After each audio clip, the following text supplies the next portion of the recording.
Olá pessoal, sejam bem-vindos a mais um vídeo do meu canal. Espero que vocês estejam felizes, em paz e harmonia com a vida. Desejo só prosperidade para todos nós. Eu peço que vocês se inscrevam no canal, deixem um like, compartilhem o vídeo e ativem o sininho de notificações. Dito isso, bora pro vídeo. Neste vídeo estarei falando a história dos 5 títulos mundiais que a seleção brasileira ganhou ao longo de sua trajetória.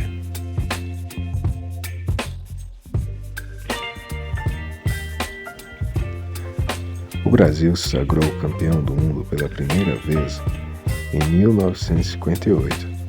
A Copa do Mundo de 1958, na Suécia, marcou o fim de improvisos na seleção brasileira. Chefe de delegação e vice-presidente da CBD, atual CBF, Paulo Machado de Carvalho promoveu uma verdadeira revolução ao modernizar os preparativos para o Mundial. Com um ano de antecedência, ele montou uma equipe de profissionais para dar suporte aos jogadores. Por último, já em março, escolheu o treinador, Vicente Feola. As escolhas de Paulo Machado se mostraram acertadas. No dia 29 de junho de 1958, o Brasil goleou a Suécia por 5-2 e conquistou a sua primeira Copa do Mundo. Mais do que isso, revelou ao mundo o maior jogador de todos os tempos. Aquela vitória também serviu para enterrar o fantasma da derrota sofrida para o Uruguai na decisão de 1950. Com o esquema 4-3-3, onde Zagallo atacava e também recuava para ajudar na marcação no meio de campo, a seleção surpreendeu os adversários. Mas não foi apenas por causa dessa inovação tática que o Brasil se sagrou campeão. Inspirado e entrosado, o trio de ataque, formado por Pelé, Garrincha e Vavá, destruiu os adversários.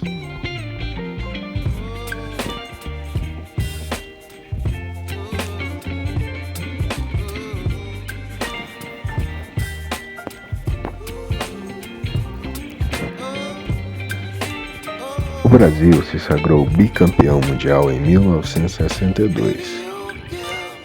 A seleção brasileira chegou à Copa de 1962 com 9 jogadores campeões de 1958. A equipe naturalmente era a favorita ao título, mas a lesão na coxa esquerda sofrida por Pelé logo na segunda partida contra a Tchecoslováquia colocou em dúvida a capacidade de o Brasil ser campeão. Então, com 21 anos, o Rei vivia grande fase e era a principal esperança de gols do time comandado por Aimoré Moreira. O treinador resolveu dar a Amarildo a responsabilidade de substituir Pelé. E logo no seu primeiro jogo como titular, o atacante do Botafogo tratou de tranquilizar a torcida brasileira. Marcou os 2 gols da vitória de virada sobre a Espanha. Mas, para conquistar o bicampeonato mundial, o Brasil precisava de um craque capaz de desequilibrar jogos difíceis. E na ausência de Pelé, esse jogador foi Mané Garrincha. Com suas pernas tortas, desnorteou os adversários 1-1. Sua primeira grande exibição foi nas quartas de final, contra a Inglaterra, quando abriu o marcador de cabeça, cobrou a falta que acabou em gol de Vavá e ainda acertou um belo chute de fora da área. Garrincha estava no auge da carreira e no jogo seguinte, diante do Chile, mais uma vez fez a diferença. Com jogadas geniais, tirou de letra a pressão vinda das arquibancadas no Estádio Nacional de Santiago. O público foi de quase 80 mil chilenos e anotou 2 gols. Já no finzinho da partida, foi expulso por dar um pontapé em Rojas. Mesmo assim, esteve em campo na decisão contra a Tchecoslováquia. Dirigentes brasileiros teriam subornado o bandeirinha uruguaio Esteban Marino. Ele foi o único que viu a agressão, mas misteriosamente não compareceu ao julgamento do caso.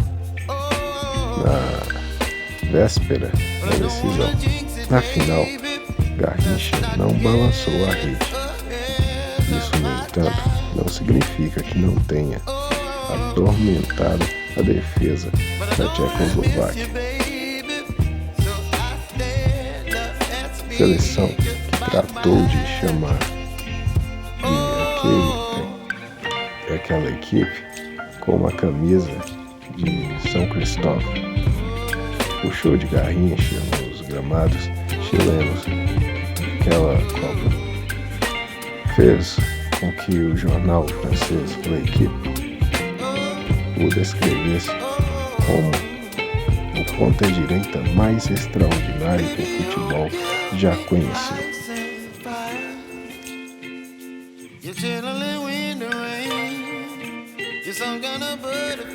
O Brasil se sagrou tricampeão mundial em 1970, 4 anos antes de construir uma das mais espetaculares seleções da história. O Brasil afundava em uma vexatória eliminação na Copa de 1966.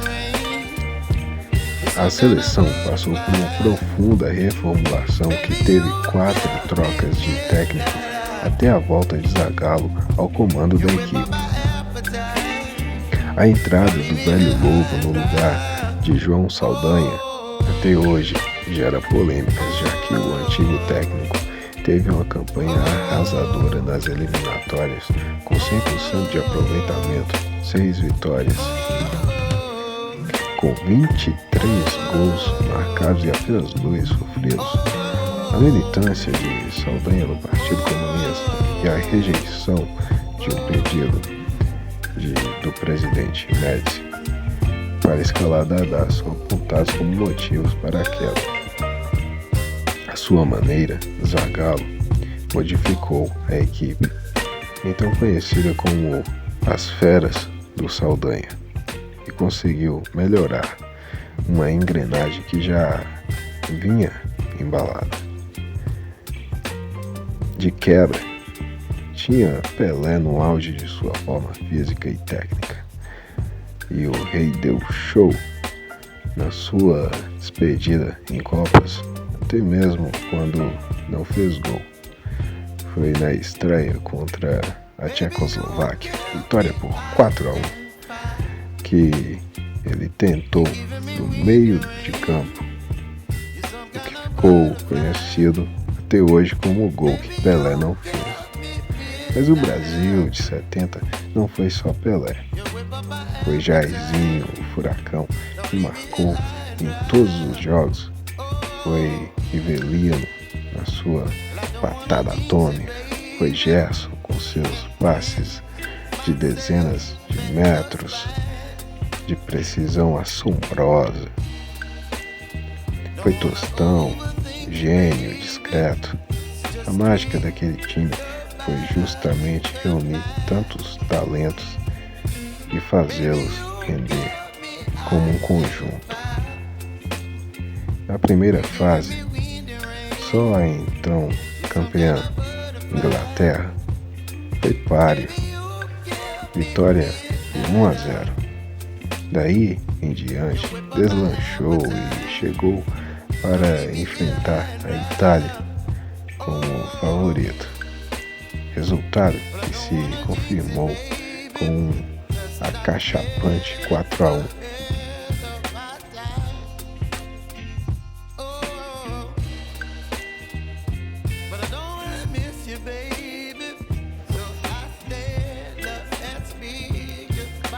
O Brasil conquistou a sua quarta Copa do Mundo em 1994. A quarta conquista brasileira nasceu bem antes de Roberto Baggio mandar nas nuvens a última cobrança da Itália na decisão por pênaltis no Rose Bowl. A gênese do Tetra teve início em 8 de setembro de 1993, quando Carlos Alberto Parreira pôs fim às brigas com Romário e convocou o atacante para a decisiva partida contra o Uruguai pelas eliminatórias.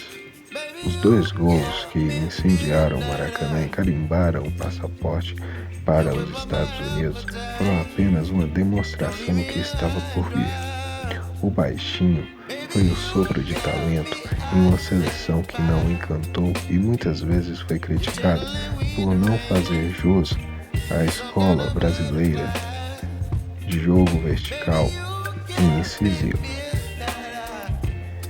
Para tirar o país da fila de 24 anos, o treinador montou uma equipe muitas vezes burocrática, mas que poucas vezes passou por sufoco. Em um time morno, Romário era o toque de classe e carregou a equipe nas costas em praticamente todos os jogos. Foi ele quem marcou o primeiro na vitória por 2-0 sobre a Rússia na estreia e o último contra a Suécia no apertado triunfo por 1-0 na semifinal. Gol na campanha do Tetra. Quando não balançou as redes, foi fundamental com passes precisos, como aquele que encontrou Bebeto para ele marcar o gol salvador na vitória nas oitavas de final contra os donos da casa em pleno 4 de julho, dia da independência dos Estados Unidos. O único jogo, além desse em que passou em branco, foi na final contra a Itália, mas curiosamente o baixinho não foi o artilheiro do torneio. O búlgaro Stoichkov e o russo Salenko, com 6 gols, um a mais que o brasileiro, foram os vencedores. Mas não foi apenas o faro de goleador que devolveu a hegemonia do futebol ao Brasil. O time operário de Parreira mostrou consistência inquestionável e contou com coadjuvantes inesperados para se consagrar. Aldair e Márcio Santos ganharam as vagas dos lesionados e então titulares Ricardo Gomes e Ricardo Rocha e transformaram a defesa em um paredão. Com 3 gols sofridos, foi a menos vazada na história das conquistas. No meio, outro personagem teria seu acerto de contas com o destino, Dunga, apontado cruelmente e injustamente como um símbolo da fracassada participação na Copa de 1990, deu a volta por cima e terminou o Mundial com a faixa de capitão, que pertencia a Raí, que acabou na reserva. No braço e erguendo o troféu com gritos e xingamentos que exorcizaram os fantasmas que o perseguiram por anos. Com um futebol eficiente e um gênio no ataque. Parreira conseguiu, enfim, acabar com um jejum de 24 anos sem conquistas.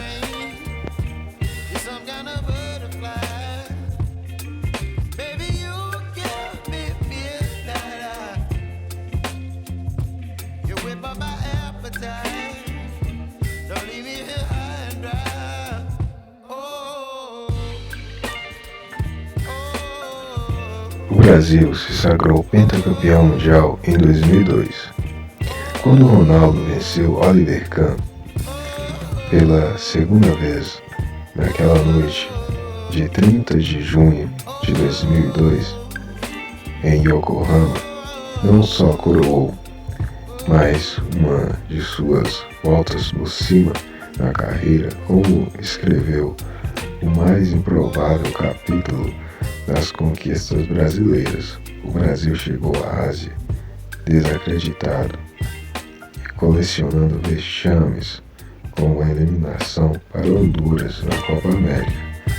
Lembrar da campanha quase faz esquecer que apostar naquele time à época beirava o absurdo. Antes do Mundial, França e Argentina despontavam como favoritas à conquista.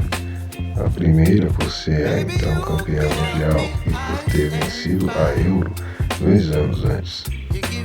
Já os comandados de Marcelo Bielsa tiveram campanha praticamente irretocável nas eliminatórias sul-americanas e encantavam o mundo com o futebol ofensivo.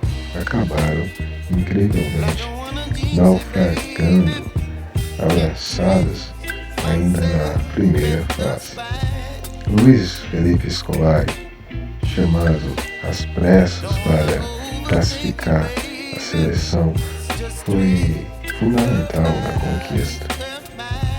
Aguentou os duros golpes com sua resiliência habitual e bancou a aposta em Ronaldo, que vinha de gravíssima lesão no joelho.